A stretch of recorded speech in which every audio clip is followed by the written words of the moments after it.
All right, thanks for coming. I thought it was a good weekend. I thought the atmosphere at Munn was awesome. We only got two more here, regular season games left, so trying to take advantage of playing at home. And in our conference, I think Notre Dame's. I thought they were good when we played them before. They've obviously improved, and that first night, I thought they may have deserved a better fate. I thought they played really well, and then the next night, we I thought we executed at a high level, and our power play was good, and then we got our last regular season home games this weekend, and for our seniors, especially the guys that have been here the whole time, right? They're a special group of guys, and I know they're looking forward to playing here at home.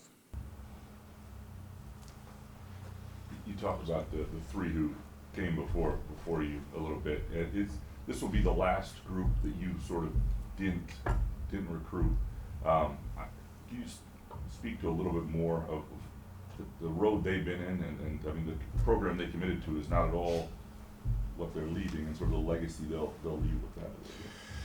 Yeah, but I think that's always like a concept, right? You want to try to, if you ever get an opportunity to go somewhere, right, you want to try to leave it better than you found it, and those guys have, and I think, and it wasn't easy, and I think, we talked even beginning of the year, so, this is the last group of guys that remember about 1,500 people being at our game, and so you're not entitled to having a crowd, you have to earn it, and I think that, that first year, we weren't perfect, but I think our fans respected that we played hard, and those guys were a huge piece of it. They're everyday guys, and but yeah, I mean that's a unique circumstance too, right? Where you get an opportunity, and you got to put together a staff, and you're trying to put together a roster. When we took over, I think sometimes people don't realize, but I think I got the job the day after the portal closed, so your roster was your roster, and I think that.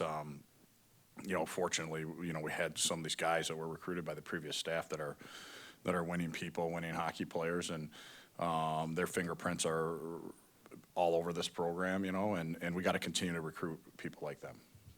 Following up on that, do you feel a special appreciation for this group for sticking with it and not bailing and seeing this through and believing? For sure, no doubt. I mean, I think. Bazzi's obviously is our captain, right? And he's just such a consistent person. And Danny Russell's been on our top line since he's been here, right? And I think he's. I didn't know anything about Danny before I got here, and I think he's an everyday guy and shows up. And Shouds is a great example. Like Shouds could easily transfer and go play on a power play somewhere, right? And he wants to be part of a winning team, and his impact on our team is. I mean, I think you see it and. Every day and every year we've been here, right? So, it's a special group of guys for sure, and we were lucky that when we got the job that they were coming in. With any college sport, seniors and juniors tend to be the reason you win games, especially in the postseason. But the role that Matt and Danny and Kieran all play on this team, it feels like they play very, very important ones in sort of this team. Can you speak maybe to their leadership and the way they're able to provide that? Yeah. No, I think it's. Again, you want to recruit, consistent people, and the previous staff had recruited these guys, and they nailed it. I mean, they right from day one, you knew exactly that hasn't wavered for them, and I think they, the impact they've had on when we brought in other guys, younger guys, and maybe guys that are high draft picks. They don't take a back seat to them either, and I think that's important, right? You got to believe in yourself, and but yeah, I mean that's. We're lucky. I feel fortunate that we got those guys, and I'm thankful for them. And, they're a huge part of why we've been able to grow the program. And I think the impact they've had will last with our group of guys, right? It's not just because they do it every day. This isn't just like a 1 year they're good, 1 year they're not good. These guys have been really consistent. Adam, your initial conversations with these inherited guys, do you remember that, and was there a point where you thought, hey, you might lose one or two of them? I remember, you take your head spinning, you take over, had to put together a staff. I talked to all the guys. The players were here still, just finishing up. I think they were getting ready to go. And, one of the things I told them, I'm not watching any video on our team from the year before, and I'm not watching any video on any of the recruits. You get to training camp, best guys are going to play. And, but I remember, all those guys, like, Bazzi was really highly regarded, right, as far as he'd been a captain and a high character kid, same with Shouds and Danny, right? So, when you do your homework and you start calling around kind of who do we have, that was pretty evident with those three, right, that they were high character people. And I didn't know them great as hockey players, and I was working at a different level, and so I wasn't really in that realm. But I thought for us taking over, you want good people, and it was encouraging to know, people that I trusted reached out to. You got some really good people. More important that they were the kind of people you wanted than the kind of players they are? I think for sure, yeah. I mean, I think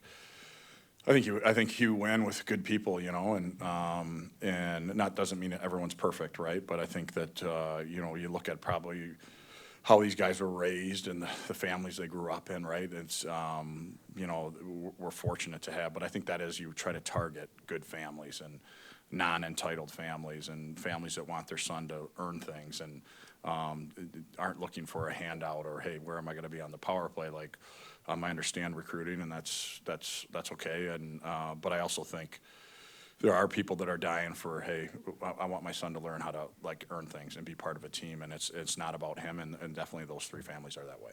We heard you guys watched the gold medal game on Sunday as a coach who's been around a lot of those players and coached some of them. How cool of a moment is that for USA Hockey to come away with that gold? It was awesome. Yeah, I was in Grand Rapids. My youngest son had a game, so we watched. I had it on the phone when you're watching him play and watching. So I wasn't able to watch it super close the first half, and then his team actually got off the ice, and they had a room for them to watch, and watching the young kids watch it and watch the overtime winner and celebrate. Our guys came into the rink and watched it, and no, you're right. I mean, I'm super proud to be an American, super proud of our country, and I thought the way those guys represented us was awesome. And for me personally, I owe so much to USA Hockey, right? I obviously grew up playing in that model, and then working at multiple different, whether it be the national team or men's world championships or world junior championships, and that was awesome. And the way the women played as well. I think for both of them to win it in that fashion was really special. Kind of energy does that give your sport in the bigger picture? Just what happened at the Olympics and the stage on Sunday, how much good does that do for your sport? I think there's obviously a lot of eyes on it. I mean, there's not a bigger stage than the Olympics, and you got young people that boys and girls that dream about playing in that, and to see their country do it how they did it, and I think you'll see a spike in kids. And there's been a little dip. We went through COVID, and hockey's not a cheap sport, right? And so some rinks shut down, and families going through some hard times and maybe not able to afford them. But I think now you're going to see another spike of enrollment, and that's what it's about. I mean, you really, if you just play the odds, the more people you can get playing, the more likely that you're gonna have some high-end players that have a chance to represent our country someday. You played all your life. How many teeth did you lose? I never lost any, actually. No, chipped a lot of them, but I never. I think my older brother, I remember one time he was at a tryout in Marquette, and I was watching it with my mom, and he got hit with a puck or something, or an elbow, and so he lost his teeth. And I'll never forget my mom. She went out on the ice to try to find him to pick up the teeth, and she found him, and they put him back in for him. And so, yeah, I was fortunate, and actually I'm surprised I didn't, when I played juniors, I didn't even have to wear a half shield, so I wore no shield, and which I look back was stupid, right? I have fortunately made it through with all my teeth. But hockey players have a little different mentality, right? That's not as big a deal to them as it would be probably to a lot of athletes, right? No, you're right. It's not. I mean, Charlie Schrammel got, I don't know how many stitches he got in the last game, and he came back, however long it took Doc to sew him up, and came back, and he might have had 10, 12 stitches above his eye, and he came back and played. And we got guys playing with injuries, just like every team this time of year, and I think I really respect that about. You never want to put a player in danger, right? And if a guy's hurt, he's hurt, but. It is amazing how if you watch different sports, like in hockey, like you said, the guys, teeth are knocked out, bleeding, and he's still playing. Baseball guys get a hangnail; they're out 3 weeks. We come up, right? Yeah. What do you think the next step is for USA Hockey? Is just a whole entire organization, and what role does the college level play in that? in sort of the development of players and. Yeah. I mean, I think the biggest thing is, this is hard, but like you want to try to make the sport as accessible as you can to everyone, right? And unfortunately, hockey's an expensive sport, and not everyone has, a family that can afford. That's what sometimes I get, and there's no real answer for it, right? The cost to keep a rink open and all these things. But I do think, like when we lived in Minnesota, I do think that model, if you could ever get to that, where it's all community based, and if you're from Edina and you try out for the Edina team, and if you don't make the A team, then you go to the B team, and if you don't make the B team, you go to the C team, whatever. And we're here, you can probably find a team. If you're not happy, you get cut and you kind of search around. So I think finding a way to make it more accessible would be awesome, because again, I think it's all about volume of numbers, right? The bigger net you can cast. And then I also think, really getting the message across to people is like, I think this is happening in every sport, but specialization at such a young age is not good. And so if you're putting all your eggs in your basket at 8 years old, that I'm going to be a hockey player, the downside is like you don't know if that's for sure your passion. You're 8 years old, right? Of course you like, but I don't think you develop it as much as an athlete. And if you look at our top players, even on our team, our best players are our best athletes. So trying to get the message across. I mean, I think when you have success like this, maybe there's more of a platform for USA Hockey to really push that, hey, play other sports, right? It's not, you shouldn't be playing hockey 12 months of the year at 10 years old, at 12 years old. It's not healthy, and hopefully that can help, because I do think the more we can keep kids in it longer and again have a big net casted, the more likelihood that we're going to have some high-end players. Going off of that a little bit, what's allowed the state of Michigan to have this big footprint right now on college hockey with 3 teams in the top 4, but also at the Olympics you got all these players from Michigan scoring? Yeah. I mean, there's there's a lot of good coaches in the Detroit area, and the hockey.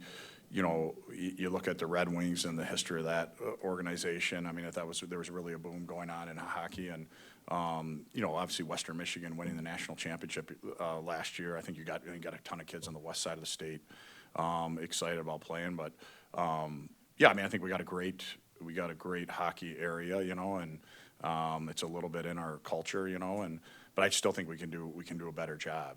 I do think there's again, not trying to find a way to make it more accessible for more people.